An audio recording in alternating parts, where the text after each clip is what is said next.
The last part of the underwriting process, and sometimes can be the most excruciating because it does take the longest time, is the underwriting process. Underwriting is basically what the mortgage loan officer gives over to their team to be sure that everything is legit, and not only from your standpoint as far as the resources that you're able to put up that in order to qualify for the payments that you agreed to be making, but also that the home is meeting the expectations to actually to be purchased, right? So there's several things that take place during the underwriting process. One is the documents that need to be provided to your mortgage loan officer, right? So these are the required documents. You gotta have taxes, usually about 2 years worth of taxes. Also, your W-2s you gotta send over. Your pay stubs, you gotta bring those. And then taxes, W-2s, pay stub, bank statements.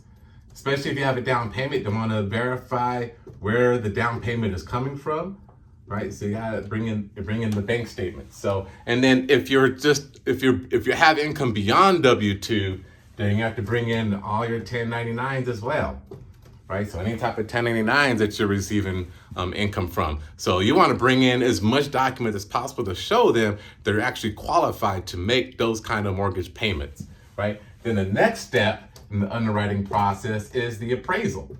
And so they're going to hire an appraisal company to go out and appraise the home. They're going to be sure that the value meets the expectations. Now, the goal of the appraisal is for the appraisal price to come in higher than what the loan is going to be than the loan. That way, you're already coming in with what we call equity in the home, which is the difference between the value of the home and how much the loan balance will be, right? And so the goal is to be at the loan value or more, right? When they do the appraisal.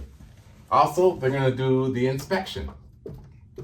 The inspection is they're going to hire someone to go throughout the home and just ensure that the home meets a good standard, based upon the Rep C, the real estate purchasing contract that you're going to agree to buy the home, if it meets those expectations. Now, say if the inspector goes in there and sees some things that you might want to make note of, either, the roof eventually is going to need to be repaired, or, probably some new paint, or they found, some mold somewhere, or the floor needs to be repaired, or the dishwasher doesn't work. Any of those things, the inspector is going to report back to the real estate agent. He's going to communicate, hey, the inspector found out these certain things. What would you like to do? And then you can ask, discern whether or not you'd like to go back and say, yep, I need these kind of things repaired before I even move forward. And then the real estate agents go back to the selling agent to say, hey, we're going to put together an addendum, the request that the seller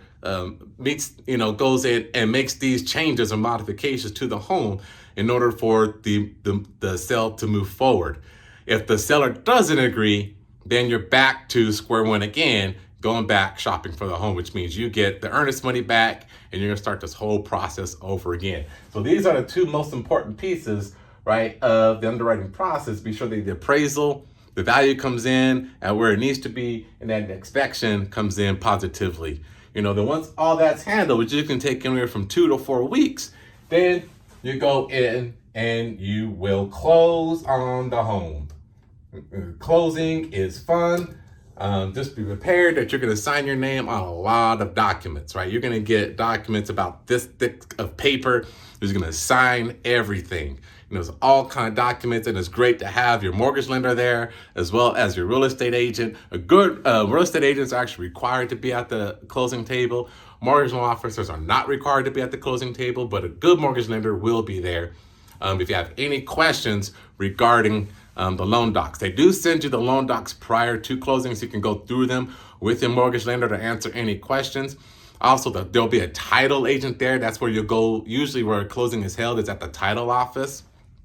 Because they're the ones that basically does all the transactions as far as sending the money to the real estate agent, the real estate agents, the mortgage loan officer, to the banks. The title agency handles all of that, right? And so usually you'll do the closing at the title company and you start signing your life away as far as all those documents. Then once closing happens, you get your keys, which means the home is yours.